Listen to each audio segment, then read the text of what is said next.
আমরা ধীরে ধীরে এগিয়ে গেলাম। জল পড়ে মাটিতে হালকা প্রতিফলন করছে। স্বপ্না বলল, এখন মনে হচ্ছে আমাদের চারপাশে একটা অন্য জগৎ আছে। আমরা জল দেখতে দেখতে বসে পড়লাম। হঠাৎ হাওয়ার সঙ্গে এক অদ্ভুত গন্ধ বয়ে এলো, যেন কেউ বা কিছু আমাদের দিকে আসে। আমরা উভয়েই চুপ। হঠাৎ ছোট বোন ঘরে চিৎকার করে উঠল, ভালো থাকো বড় বোন। আমরা হাসি পেলাম। তারপর বুঝলাম এটি আমাদের জন্য একটি ছোট্ট ভয় ও রোমাঞ্চের খেলা। আমরা ধীরে ধীরে বাড়িতে ফিরে এলাম। লিভিং রুমে বসে হঠাৎ দেখি নানুর বই খুলে গিয়েছে। স্বপ্না বলল, এবার মনে হচ্ছে বইটা নিজে খুলেছে। আমি হেসে বললাম, হয়তো, তবে এই রাতটা আমাদের জন্য এক অন্যরকম অভিজ্ঞতা। আমরা জানলাম রাত এখনো শেষ হয়নি। হঠাৎ টিভির স্ক্রিনে হালকা ঝলক দেখা দিল। আমরা দুজন একসাথে লাফ দিয়ে উঠলাম, কিন্তু টিভি বন্ধ ছিল। স্বপ্না ফিসফিস করে বলল, এটা কি বাস্তব না কল্পনা? আমি হাত ধরে বললাম, আমরা একে অপরের সঙ্গে আছি, তাই ভয় পেও না।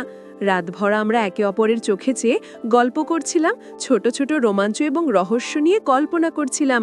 বাইরে হাওয়া বয়ে যাচ্ছে, ঘরের লাইট হালকা ফ্লিকার করছে, আর আমাদের ছায়া যেন এক অদ্ভুত নাচ করছে। আমরা জানতাম এই রাত আমাদের জীবনে একটি নতুন অধ্যায় তৈরি করছে। প্রতিটি ছায়া, প্রতিটি শব্দ, প্রতিটি আলো আমাদের বন্ধনকে আরো গভীর করে তুলছে। রাত শেষে আমরা জানলাম বাবা মা না থাকলেও এই 15 দিনের মধ্যে আমরা একে অপরের চোখে নতুন গল্প খুঁজে পেতে যাচ্ছি।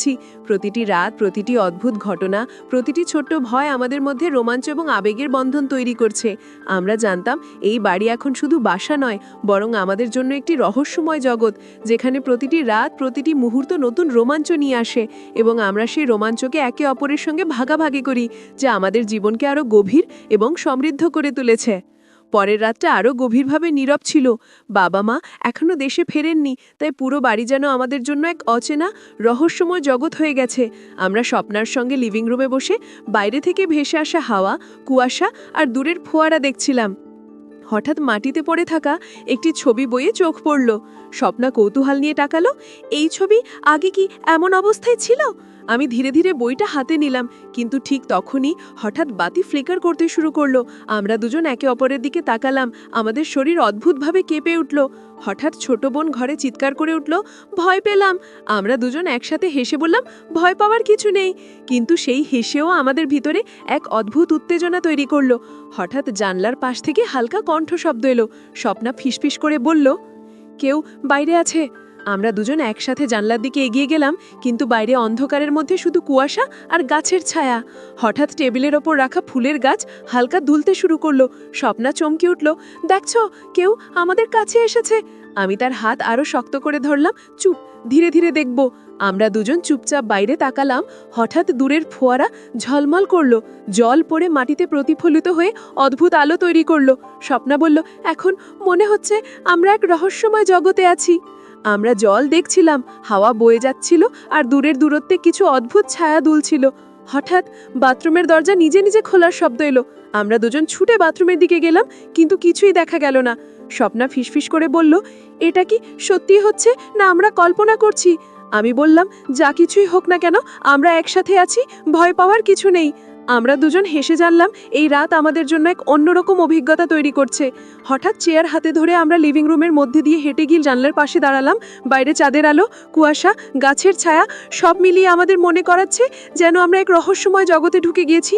হঠাৎ ছোট্ট বিড়ালটি জানালার পাশে দৌড়ে গেল। স্বপ্না চিৎকার করে বলল, দেখছো, ছায়া ঠিকই এসেছে।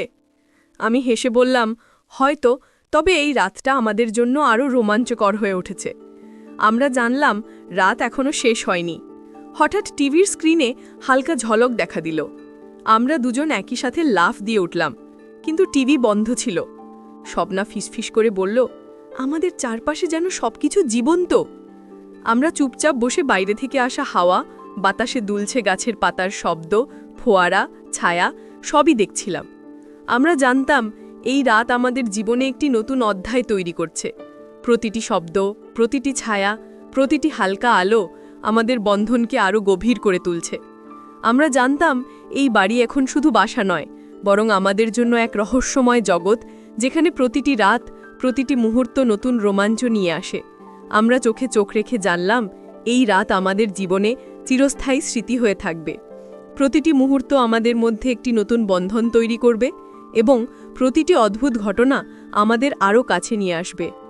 রাত যত গভীর হচ্ছে আমরা জানলাম আমাদের ছোট্ট পৃথিবী, এই ফাঁপা ফাঁপা বাড়ি আমাদের জন্যই এক নতুন জগৎ হয়ে উঠেছে, যেখানে প্রতিটি রাত নতুন রহস্য, নতুন উত্তেজনা আর নতুন রোমাঞ্চ নিয়ে আসে।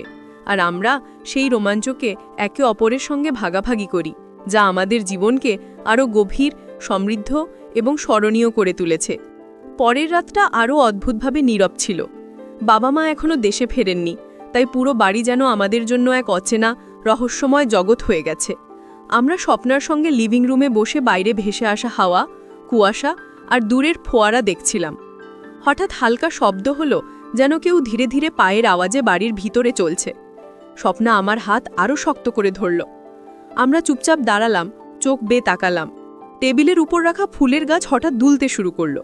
স্বপ্না চিৎকার করে বলল, দেখছো, কেউ এসেছে। আমি ধীরে ধীরে এগিয়ে বললাম, ভয় পাওয়ার কিছু নেই, আস্তে ধীরে দেখি। আমরা ধীরে ধীরে রান্নাঘরের দিকে এগোলাম। হঠাৎ বাথরুমের দরজা নিজে নিজে খোলার শব্দ এলো। স্বপ্না পিছিয়ে গেল।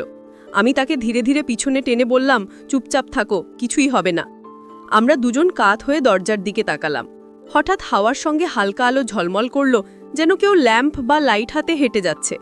আমাদের হৃদয় কেঁপে উঠল, কিন্তু আমরা একে অপরের চোখে সাহস দেখালাম। হঠাৎ ছোট্ট বোন ঘরে এসে বলল, ভয় পেলাম। আমরা দুজন হেসে বললাম, ভয় পাওয়ার কিছু নেই।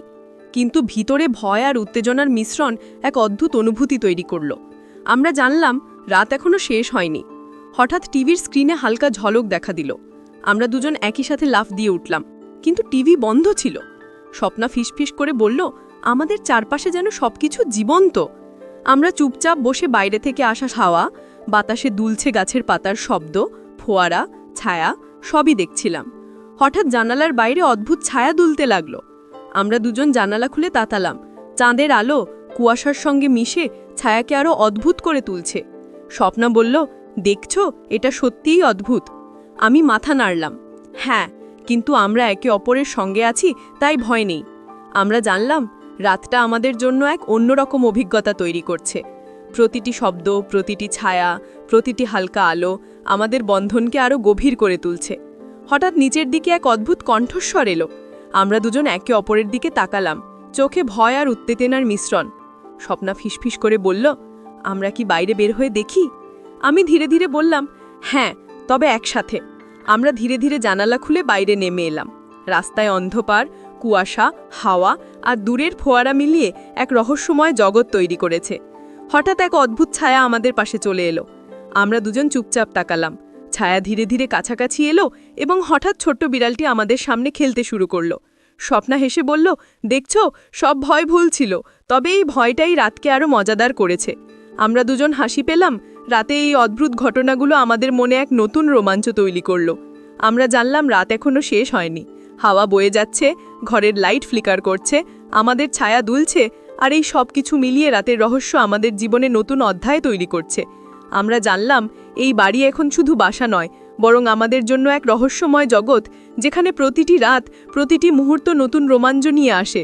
প্রতিটি শব্দ, প্রতিটি ছায়া আমাদের বন্ধনকে আরও গভীর করে তুলছে। আর আমরা জানলাম এই ছোট্ট পৃথিবী, এই ফাঁপা ফাঁপা বাড়ি আমাদের জন্যই এক নতুন জগৎ হয়ে উঠেছে, যেখানে প্রতিটি রাত নতুন রহস্য, নতুন উত্তেজনা আর নতুন রোমাঞ্চ নিয়ে আসে। আর আমরা সেই রোমাঞ্চকে একে অপরের সঙ্গে ভাগাভাগি করি, যা আমাদের জীবনকে আরও গভীর, সমৃদ্ধ এবং স্মরণীয় করে তুলেছে।